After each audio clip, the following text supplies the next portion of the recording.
the Happy Hour podcast with your host, Joel Fleischman. Hello, everyone. Welcome to the Joel Fleischman Happy Hour podcast, a very special one indeed. Episode number 33. Welcome, everybody. How you doing? Hey, welcome, Joel. Frank, Lisa, how are you guys doing? Doing great. Great. So I started tradition here. We got a beer. We're doing a virtual one. Well, we'll have coffee over here at Overture. Late in the day for coffee.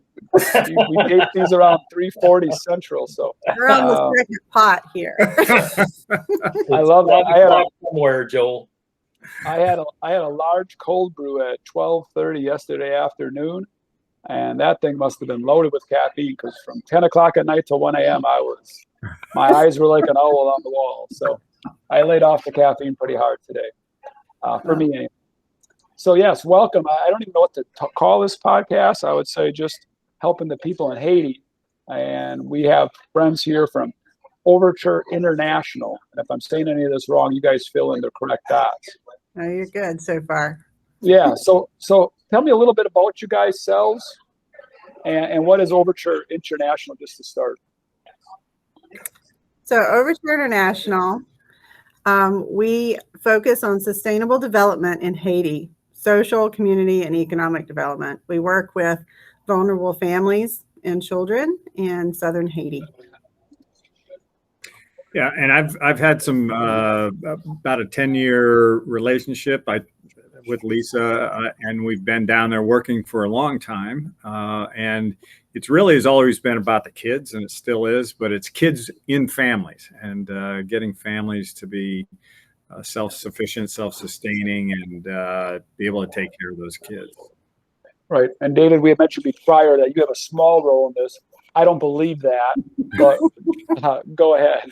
Sure. My name is David Chatham. I'm with a group called Angel Oak Creative. We're a marketing firm. We're privileged to be able to work with Lisa and Frank and Overture International to help them communicate about the great work that they do there in Haiti. So we've been working with them a little over a year now, I think, Lisa, is that right? And just have been really blessed to be able to do that work and help share their story and just, talk about the transformational work they're doing. So we're pleased to be there and take every opportunity to talk about them that we can. So we appreciate this.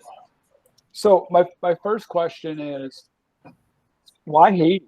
I mean, personally, right? So there's two questions. Why are you three attached to Haiti and the people there? And then for people listening in, and maybe the question's the same, but why is that need unique, right? Like you guys could have decided to help out, and they all are warranted. Somebody in your backyard, Humane Society for dogs and cats. I mean, I guess why Haiti? Why were you called to it? How do you feel you were called? And I guess what is the need there specifically? What's it like there? Well, I think we were all called, or we found our way to Haiti for different reasons. But what keeps us there is all the same reason. And through our years of work in Haiti, we've seen the struggles of families and communities that are suffering from generational poverty. We here in the United States are blessed to have a social infrastructure.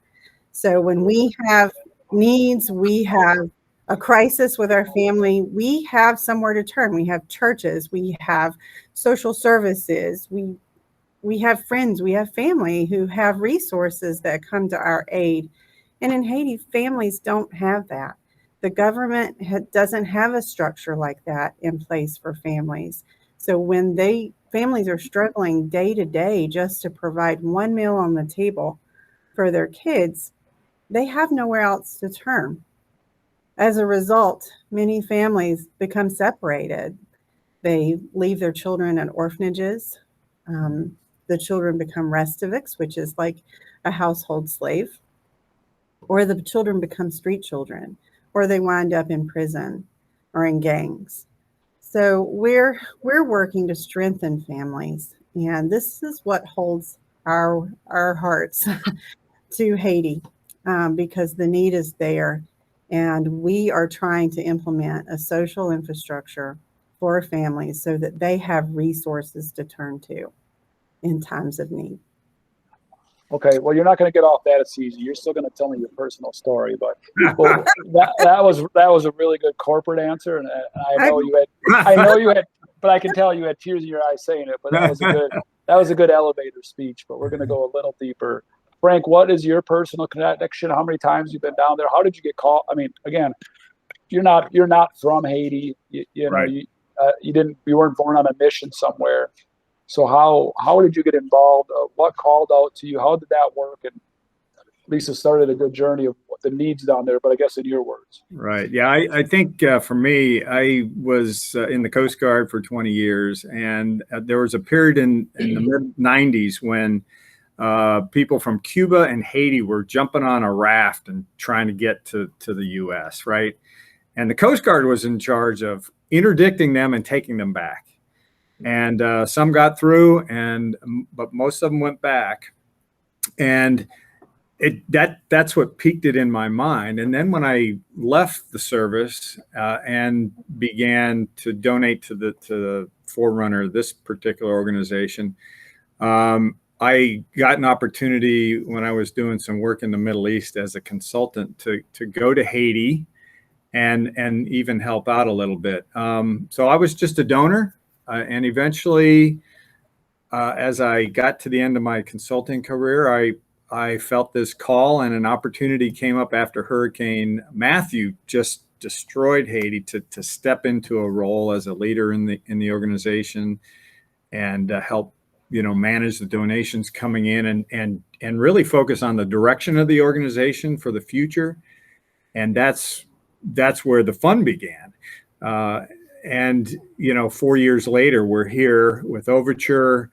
We're on a different path in terms of helping families and transitioning away from the orphanage, which we've done. So there's no more orphanage there, but we focus on child development. And that's what it's all about. Haiti is not some godforsaken country. God's at work there. And we need to do our best work and not mess up what God is actually producing. And that's a challenge, because we as Americans have a God complex in some ways, that we're successful because of our own success. And it's not that. It's from above. So once you get past that and you become more of a servant to the folks in Haiti and appreciate what God is doing there, you can join in and be real productive. So that's been kind of my transition from when I started thinking about it to now. So is it fair to say you were almost trying too hard? Is that what you're saying? Like, hey, we can fix this. I know how to fix this as an American. And I think, it's not work. Well, I think we really start to believe our own success is derived from us. And I think there's cultural aspects and whatever, but material success isn't. There's a lot of people that are materially successful and not happy in life, and it's really all about honoring the family, honoring the children, the potential there, the human potential there, and how we can contribute on their terms, not on our terms. And the mistake that a lot of people who donate to Haiti and work in Haiti is that they go down there with a mindset that's not Haitian.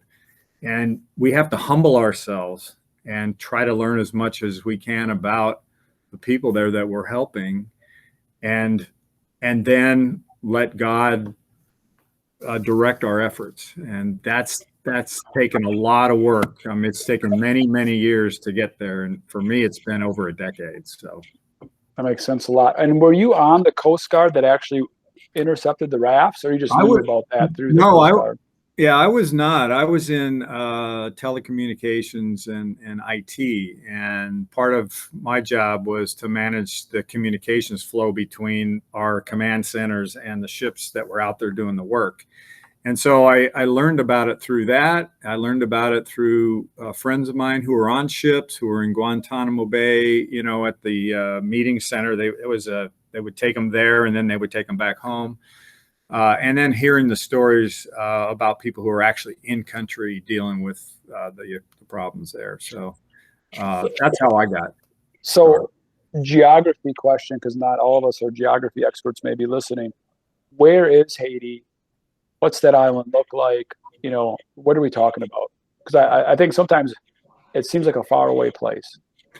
So, you know, they talk about Cuba being 90 miles south of Florida, right? Haiti's the next island over.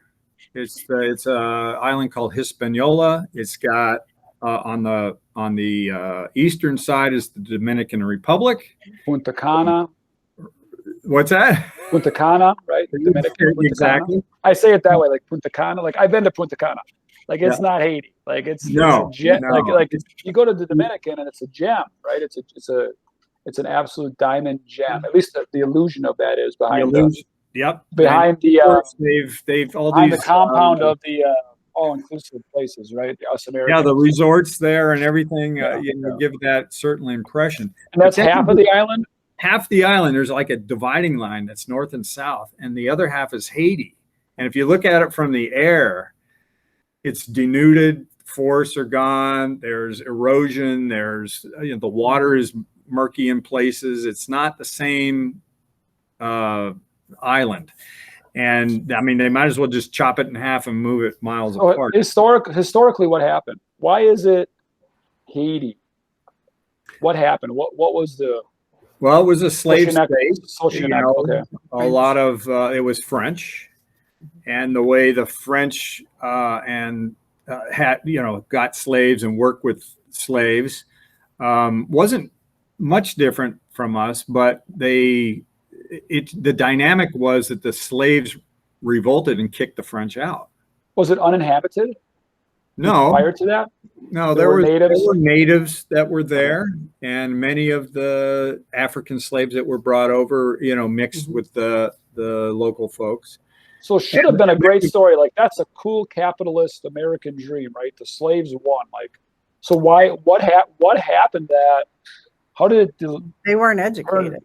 Okay. They weren't. They were oppressed their whole lives, and they weren't educated, and they didn't have the abilities and the resources to rebuild after the revolution. Right. And they didn't have a structure in place. Right. The institutions weren't set up, and it was the French and the English systems are way different. And so the French system didn't work there. It wasn't set up right. And then what happened was there was a series. Did French have half the island and English have half the island? Is that what the Dominican means? Spanish had the other half. Oh, okay. So the Spanish is Dominican side. Yeah. So between the English, the Americans, the French, and the Spanish, they kept putting their fingers in the pie there and messed it up.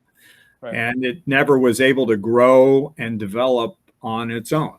And so right now you have a lot of the fallout from all of that. And Haiti's struggling. No government, the institutions are not there. Yeah. It's really tough. So what is I consider myself an average American.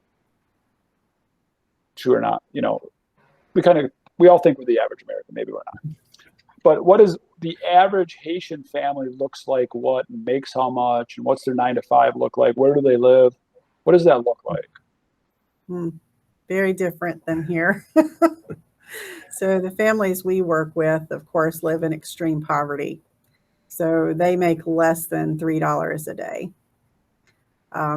Their homes are maybe a few pieces of tin siding, a roof made of tin with rocks holding it on. Sometimes it's wood with mud that's holding it together or for security. Sometimes they don't have but one room, if that, dirt floor, no sanitation, no running water.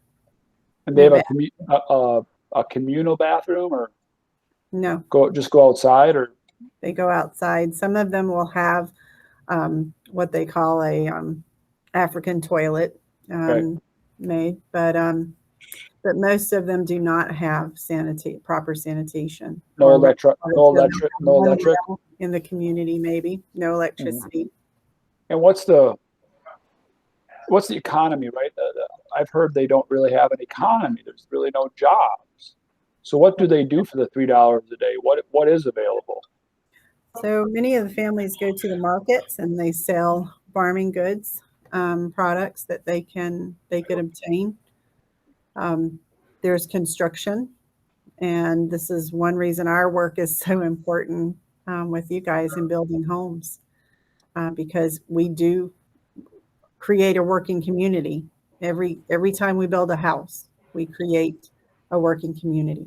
Do the people in Haiti work in the Dominican? Do they, or is it usually the Haitians stay with the Haitians? And is it just two different cultures, two different countries? I mean, it's too different. I don't think there's a Yeah. lot that goes. there's not a lot, bus right. transports a lot. Okay, I didn't know. If I there don't was think shuttle the or something. Dominicans overly friendly to Haitians. You know, they would consider them refugees, let's say, that would go. Yeah. over. Just Some- one some thing stand it about up. the economy, Joel. I like to tell people there is an economy there. It's incredibly informal, though. If you think about the construction guys who you hire, you know, it's kind of corporate, and people who work for you have a job. But if I were a tradesman, I'd have to be out there selling myself and my capability to get people to hire me. But generally, they're going to do it within the family. I'm going to hire a family member and not you because I don't know you.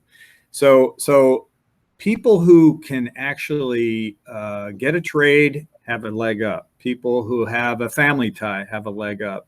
Mm-hmm. But it's very informal. So, you know, a lot of the young people who left the orphanage when we had an orphanage struggle with this because they had no connection. They weren't with their family. They literally were on their own and trying to make a way. We've helped a lot of those young people through our business training program. So we're trying to show them how to sell themselves, how to make connections, how important it is to run an ethical business, how important it is to have good customer service and this sort of thing. And they're starting to get it. And in fact, we had a group just open a barber shop from our recent graduate group. So that's a pretty big step for a 21-year-old kid who's got nothing. Yeah. You know, but there is an economy there, but we would never probably be able to survive in it. It's not a thriving economy. Yeah, it's not thriving. It's not That's thriving. for sure. But there is a little, you know, there are people that graduate and do professional things. Our social workers, I would say, are professionals. There are teachers that are professionals. There are people in the government, such as it is, that are professionals that have kind of matriculated up. But that's rare. That's rare. But any of the institutions like the public school systems that rely on the government are suffering because they don't support those school systems well. They don't pay the teachers well. Many times the teachers will go a couple months without pay from the government. Right. So it's very difficult to have resources that are provided by the government for families to turn to. And David, for those that watching along and listening in, David, you just been listening in. So like, who's this guy? Yeah. So David, if you want to give us a little, and not only has been listening in, it's like, yeah, I'm learning some stuff. So David, what's yours?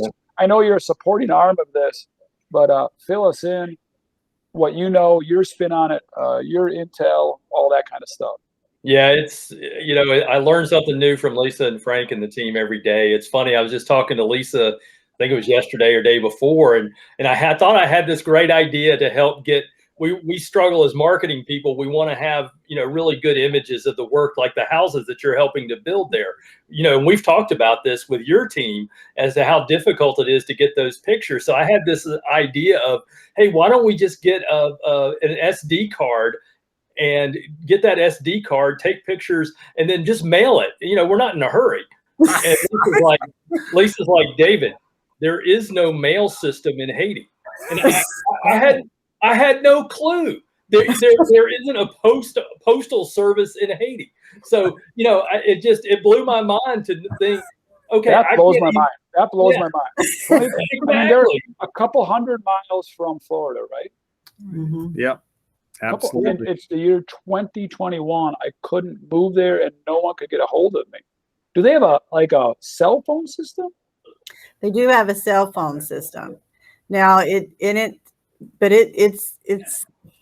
is it reliable? It's ubiquitous. It's everywhere. Everybody's got cell phones. Yeah, I always think is. about Haiti as it's 1850, but with cell phones. Yeah. You know, and The world everybody's lives got on cell phones. these minimally capable cell phones that they can text on and talk on. And But there's 2 cell services in Haiti, and they are weak at times because they're overloaded. Well, So, Lisa will call us from Haiti, and she's like on top of a building somewhere, yeah, talking to us because she's trying to get service. So there's no Wi-Fi. No Wi-Fi, Joel. None of the things that we take for granted here just doesn't exist. So, as we're trying to tell those stories to the folks that Lisa and them want to communicate, to whom they want to communicate, that's some of the challenges we face, and just really leaning into that and going, you know what, that's part of the story, right? Is not being able to get those pictures and not being able to get videos and those sorts of things. It really is a challenge because it is basically a third world country in many respects. So and I'm learning about that every day, which is humbling as well as exciting in many ways, because the work that I've seen and that Frank and Lisa and her team and Esqua do on the ground there truly is transforming these communities, because it's empowering them to be independent, to be sustainable, and it's not making them dependent on a particular organization or anyone else for that matter. It's helping them to create a community that is self-sustaining. And that model, to me, is one that is going to be more likely to be successful for the long term. The houses you guys are helping to build there are being built to last, literally, right? To withstand hurricanes. Right. So, they're not going to go away likely with the next storm. They're not going to have to spend a year rebuilding some place to live, because they're now going to be able to move on to that next important effort, and maybe helping a neighbor, maybe helping a neighboring community, so that they start to create a network like, in some form like we have. So, I get excited when I talk about it, because it's just, it's so foreign, but yet there's still hope, right? I mean, it's not a hopeless situation. And that's where folks like you and the other folks who support Overture really come into play, and are so generous that, you're creating opportunities for generations to come. It's not just about, the next 10 years. It's about decades, if not centuries, of helping a nation to overcome, just systemic, challenges that they face for centuries. So, Mother Teresa always said, or often said, I think, is, you take one pebble and it makes the ripple effect. We've all heard that, right? So I think you're alluding to that. It can ripple not only in our generation, it can do that for a long time, and that's where God gets involved, right? Because it's the small. It's Mother Teresa constantly said it's the smallest things, not the greatest things, which I think Frank was alluding to. Yes, a great, powerful orphanage is amazing, but perhaps it's wiser in the smallest gestures.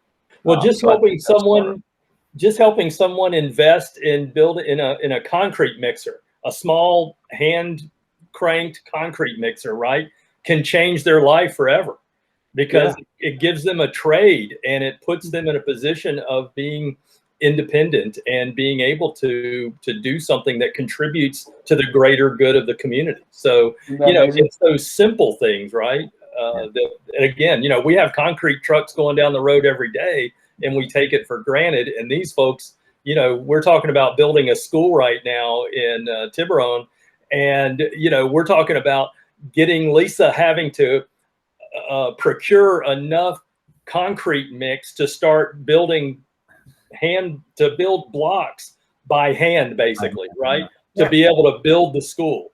So, it literally is a whole different level. And now you see why I haven't talked so much. So. No, that's great. You're doing great. You made up for it, David. please, you're doing great. That leads me to my next question. Is I just heard that I'm watching, listening in, and I said, I have a construction company, and we're going to come down and build that school. Well, and again, it's not as easy as we think, right? How dangerous is Haiti right now for Americans?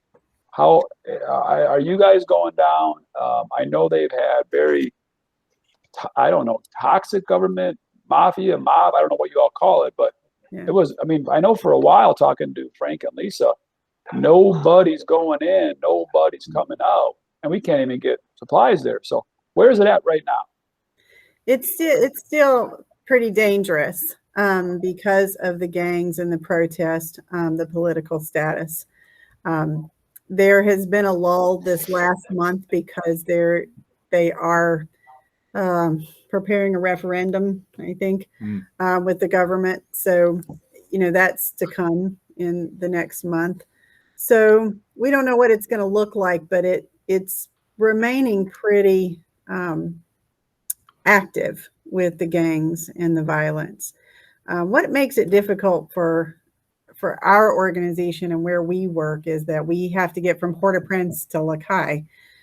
So doesn't sound like that would be that difficult, but there's one road, and getting through that road through the gangs makes it very difficult. So it's prevented us from bringing mission groups in and teams in. But Lisa, you still go. Like, how does that look? Like when you're taking that one road, like you have security guards behind you, in front of you is like a movie scene. You got military helping you. Or are you just like praying the rosary? Like, what are you doing? Actually, no. To be quite honest with y'all, I really don't get nervous going into Haiti. I don't know why God's got my back on it. So I just. Well, you have a lot of faith, I can tell. I think keeping a low it, profile too helps. But we don't use a lot of security, and we don't make those big entrances. So when we go in, we travel as normal, and of course we don't announce when we're going in. So. Yeah, you got situational awareness. You understand the situation. You understand the, you don't do things that are stupid. You travel during the day, this kind of thing. And like I said, it almost feels like you're back in the Middle Ages or whatever, and you're not going to travel at night, and there's certain things you're going to do. And the local, so I think we should also talk about our local staff down there. They're phenomenally devoted to the mission and to our security. When we go in there, they consider us their guests, and they don't depend on us to do the work, to come in and do the work. Correct. For example, you just mentioned you're a construction company coming into Haiti. So we would bring you in as a guest and to visit the mission and to visit the work in the communities and to see the impact that you guys are making by contributing and providing the resources. But when we as Americans come in and do the work, we take away hundreds of jobs. So our goal is to create working communities and give people jobs. If we've been blessed with your investment in Haiti and to empower families and communities, then we're going to use that investment, and we're going to make sure that there is an economy and people are benefiting from that work, that they get jobs, they get to go home and feed their families. They get to learn a skill that can last, that they can do something with when they get finished with that job. So if I went on overinternational.com, is that what it is? Overture.international. Overture.international. I have to get that right. Overture.international. I went on that website, got out my credit card. I feel called to give you money. I have a lemonade stand, and I raise $100. Where does that money go to, and how can I be sure of that? So we account for that money here at Overture, the home office. You're visiting it right now. Very corporate, I can tell. It's Being very ever so corporate. humble. Yeah, I can see where I can see where all the money goes. Yeah. It's my basement. Well, and that's actually. the truth. I mean, you can touch us, you can talk to us. We're very accessible. So. We have a skeleton crew here in the United States. Basically, it's about 5 of us that work in the United States. We invest in our staff in Haiti. We have a great team of social workers. We have schools that we support. We have more than 1,300 students that we assure has backpacks, school supplies, tuition paid, is able to go to school every day and have a hot lunch. We are building homes in Haiti. We're building community centers, a relief dome. We conduct food distributions. We have workshops for families. We, most importantly, invest time into families and communities through our trainings. We're not an organization who is going to give a handout. So we don't go in and give a cash transfer and say, hey, this is $80 or $100 for you to start a business, and we call that a success. We don't do that. We give training. We hold 8-week training courses for families to come. And if they get through that 8 weeks, then we have another series of training that they can go through so they have support and they can grow along the way so that they can create their business. Now, we'll invest in a family when they've invested their time in learning. And so I think that's where your money goes, is the time and the investment of people that we have to train families. Well, I hate to act like I'm a guy that knows a lot about the Bible, because I don't, not enough anyway. But I think in Luke, there was a parable Jesus said, and he gave everybody, whatever that was. Let's call it $100, right? And one took the $100 and made it into 1,000, and one buried it because he was afraid of his master, and one went times 5, and the one at times 10. Jesus said he did right. Yes. One that buried it got condemned. And I think that $100 you're going to give to Overture International is going to be that one that turns into 1,000, right? Because you're making a bigger impact than just taking the 100 and flipping it somewhere. And what, of course, Jesus really doesn't want you to do is bury it, right? You don't bury it in a pile of sand for a rainy day. That's not God's way either. So my connection with you guys, and you alluded to it a couple of times, but people are listening like, what in the hell are they talking about? Is my story with Haiti, which is really odd in a sense, because I wasn't called to that at all. I've never been called to a mission. I've been to different countries, but always as an American, if you will. Stayed at some swanky place and had fancy pina coladas, which I guess there's a time and place for that too. But so there's a local Catholic parish here, and they're very involved in Overture, and they talked to me about it. And we had an opportunity here. We are a Drexel building supply, and we do not have construction companies. That was an example. We supply to construction companies, so we're a building material supplier. But we are starting a new venture, which is off-site construction. Meaning we build homes in factories, or off-site construction means we do what we can in a factory, and then we bring it on site to get over the labor problem and efficiencies of jobs. Kind of not a new thing to do, but something that we're very into. And we wanted to do, I've always liked that Tom shoes, buy a pair, get a pair. Right. Bama socks. I'm saying that right. So I'm like, that's kind of a cool thing. So I'm like, oh yeah. So I'm like talking to you guys and, about different things, and I didn't know how we could help. And we helped a little bit in other ways. And then it was like, that's it. I think that's what, and I think I've talked to you guys about this, is to me, at least the Holy Spirit, if you're sitting there listening, like God never talks to me, like the Holy Spirit, at least to me, and I've talked to other people, it's like this little whisper that you just don't want to hear, this little seed nugget, and it'll vaporize if you ignore it. And that's why I think that's devil's work getting us busy. So we just ignore that little word. And I think that's why we're called to nature, and we should pray and meditate and all that stuff, because you got to take time to listen. Otherwise you get busy. But anyways, speeding up the story. So we wanted to start a thing called Paul's. which is people advance in using lumber systems, which is their offsite construction. And that was started by a guy named Paul Krause. He was a local carpenter here, passed away of cancer. He's never been able to see this vision, but we named it after him, so it's Paul's. And so our website is pauls.homes. And if a homeowner builds with all of our materials an offsite job through us, we will donate a home to Overture to get that going.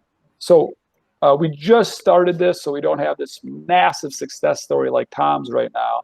But we did, as a gift at Christmas to launch this to our team, we did one home for every location. That was 8. And now they weren't able to join us today on this. I asked them to, but they just were too busy. We do have a home going up right now about 20 miles away. That'll be home number 9. People can go to this website. They can apply to be part of it, build the materials to us. But we have big plans that we can do many more. Now, can you deliver to North Carolina, Joel? Yes, sir. I just got paid freight. Can't say no to that. Yeah, I mean, we are regional here in Wisconsin, but we have delivered materials all throughout the country. So we go where our builders go. So, but that's kind of the connection here, and what we think is going to be awesome tie-in for that. In fact, you can go to our website, and with your guys' help, you can see the pictures, you can see the families, you can see the towns we built this in. We did. If you're saying, man, that's cool, where do we get all that information?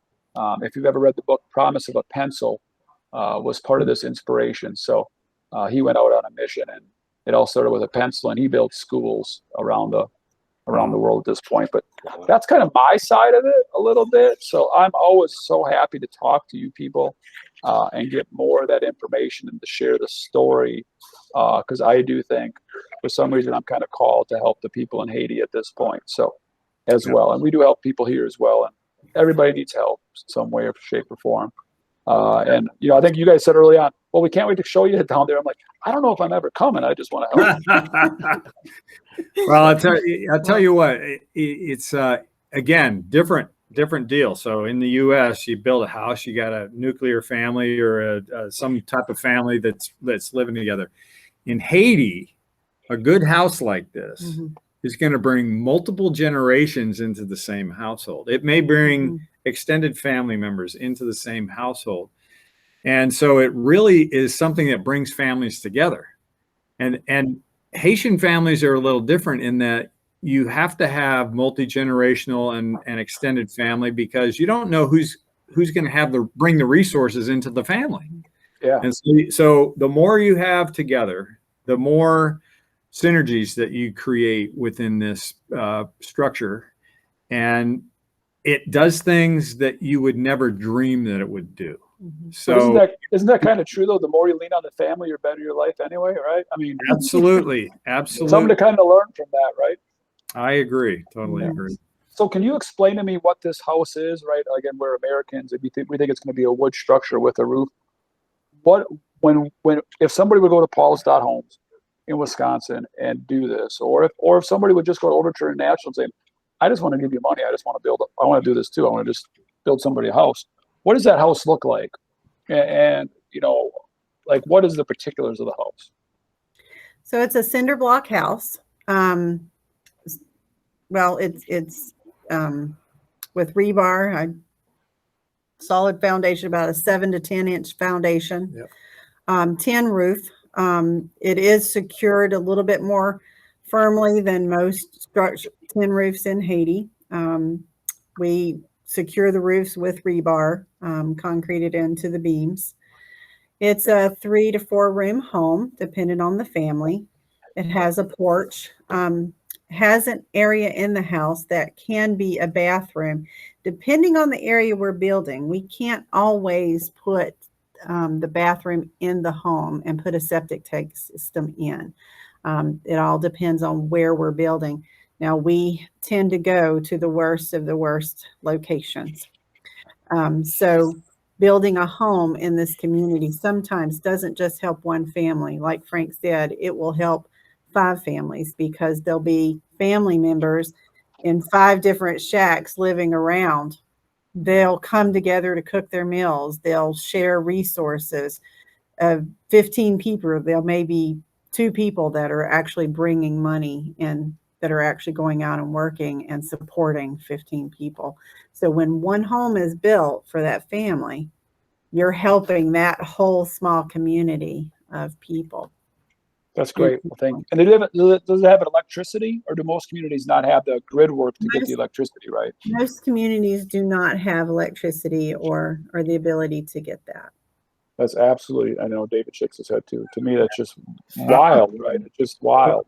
Well, I'm amazed that these things have septic systems in it. It consists of basically a 55-gallon drum, right? And so the material goes in there, and then it's got a little leach field, which is like a drain pipe that runs through rock and it perks down, and it works just like one. It's very simple, and then of course no running water, right? So you're hauling a bucket of water and you're dumping the stuff, and it goes out the septic system. I mean, it's an amazing thing. It's manual, but it works. Wow. And the great thing, Joel, about each one of those houses you're building is also putting, what, Lisa, dozens of people to work? Is that right? Yeah, 10 to 12 and the more consistent that pipeline is of people buying your Paul's homes to have that one-for-one model is going to help keep those people continuously employed and working and gaining more skills and getting that next generation of people trained and equipped to move on. So, it goes even beyond just having a home to being an economic model, at least one piece of an economic model that, the other thing that I think real quick that Lisa, that the team on the ground does is they actually have quite a bit of acreage that they allow families to farm so that they're able to have income from the farming that they take to the market and sell as well. So, again, there's these different revenue streams that are available that, again, ESPWA and Overture are not giving them this money. They're giving them the opportunity to earn the money to help become independent and sustainable. And it's just a great model. That's really cool. That's really cool. Thanks for sharing that. Yeah, we say that here, construction is its own economy. To the point that if you go to a local gas station early in the day, it's mostly tradesmen, right? So we said if we build enough of these homes up here, we have quick trips everywhere, little gas stations, and eventually they'll just have quick trips there where everyone's getting their donuts, right? I can see it. No doubt. You get a little coin in the pocket, and that's where it goes, Yeah. So. Got to get your coffee and donut before you get to the job site. Absolutely. So we got a lot. We went through a lot. I could ask you guys questions all day, and then I always, but we got to get to the last question that we always ask. So we'll get to a little bit more know about you. So you get one big giant billboard. It can be anything. A picture. It can be funny. It can be humorous. It can be whatever it is. It's a quote. It can be your quote, somebody else's quote. What billboard would you put up? And then if you could tell us why. Well, I'll have to answer from the corporate side. Oh boy, here we go. I couldn't break anything of the face of the company right here. I'm sorry, because I live, eat, and breathe Overture and our work in Haiti. That's all I do from. All right. Well, okay. That's that. So I'm talking Overture. I am talking to Lisa. It's all in the same. Yeah. That's a wonderful thing. Haiti love, Haiti strong.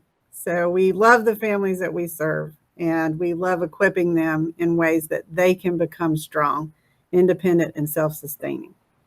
And that's the heartbeat of everything that we do. And I think I speak confidently for my entire team in Haiti when I say that. Wonderful, Lisa. Thank you. Frank? Yeah, I think it would be all black background with white letters, probably block capital. God's got this. ... And I mean, I think that's been a motto that I've used from my time in the service to even the time as a consultant. And that the next job, I don't know where that's coming from, but God's got this.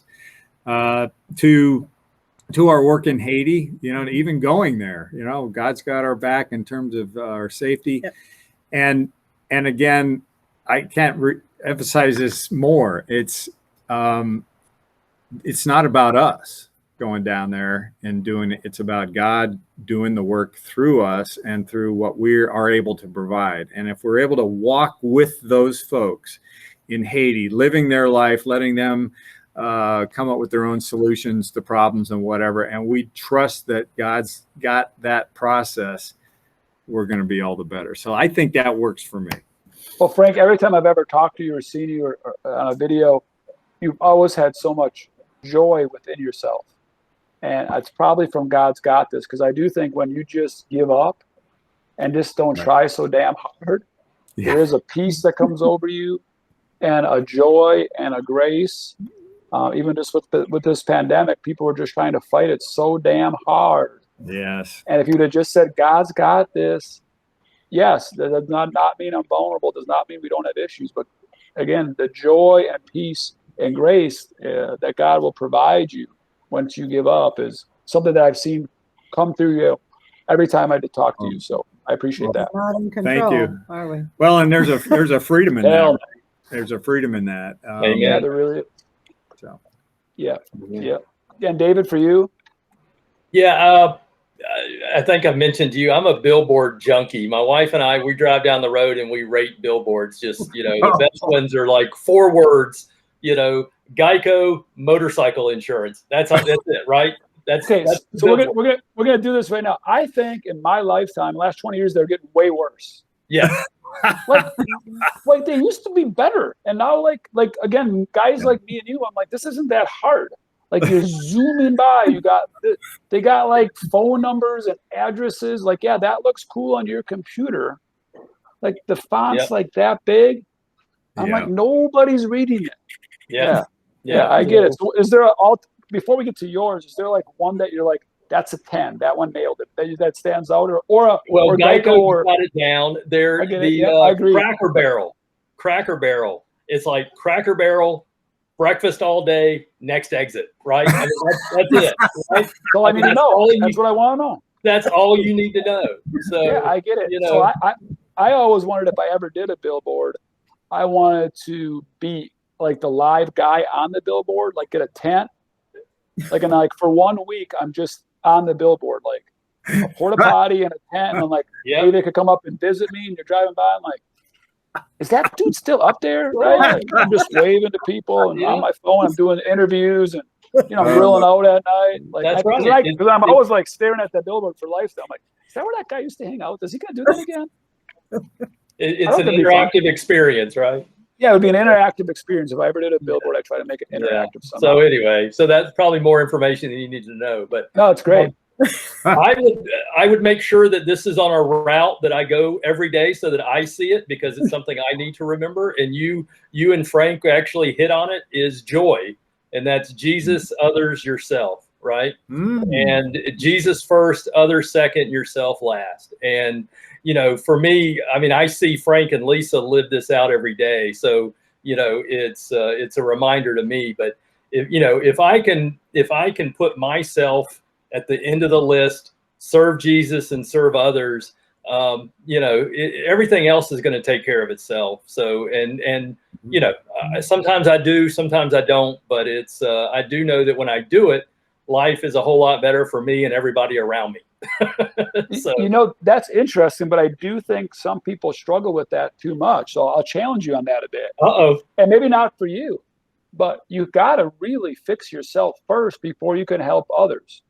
Right? Jesus always comes first. But like, if you're not, like, I think in our society and culture sometimes, I have a younger family, and I see these soccer moms, you call them, right?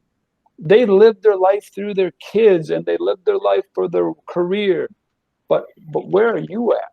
When you ask some of these people, and these people, these really busy, intense people, maybe materialistic, whatever you want to call them, chasing some sort of earthly success. Right. And you really talk to them saying, how are you doing, right? Because everything's good. Facebook's good. Everything's good. Oh, little Jimmy got a hit. We got a huge thing and this and new career. But how are you doing? Right. And man, all of a sudden you can see it. They're like, yeah. But see, I think that's the difference, though. When you're being sacrificial and helping others, that's the difference of yourself trying to acquire something or to achieve something, right? So I think, to me, if I'm focused on serving others and putting them first and doing that in my day-to-day activities, and I'm certainly not suggesting that we sacrifice self-care or any of those things, but I think that part of our challenge in society today is that we're too worried about ourselves and not worried about others, right? That we're worried about being offended, or we're worried about our own success more than others. I find that if I lift others up, that God's going to lift me up, right? And I get what you're saying, and I certainly would not recommend anybody do something that would be harmful to themselves. But I also think that having a posture of sacrifice is a much healthier posture than one of selfishness, right? So I'm still rating your billboard high. Don't take this the wrong way. Right? You got a very high rating. I thought it was great. But yeah, you smile at the world and they smile back at you, right? Yeah. That's how the world works, and that's how it should work. So yeah, the more you give, the more you get. I didn't realize I was going to have to defend my choice. That I appreciate that. I'm not Joe Rogan, but I'm like that close, right? Like this is like you didn't think I this was appreciate the easy. pushback, Joel. This is episode 33. I mean, we go deep. We go deep. Wow. David, you said it first, though. Jesus first, because our relationship with Jesus has to be there before we do anything. And because I'll tell you, when you tackle the work we do in Haiti, when you tackle the work you do as a mom and a dad, you've got to rely and lean on that relationship. Yeah. Oh man, I think you guys. I don't think if you guys do God's work, but even if you do a boring job like work at a lumberyard, you still got temptations. You still got to remind Jesus first every day that evil forces are out there and they're coming hard. They come hard.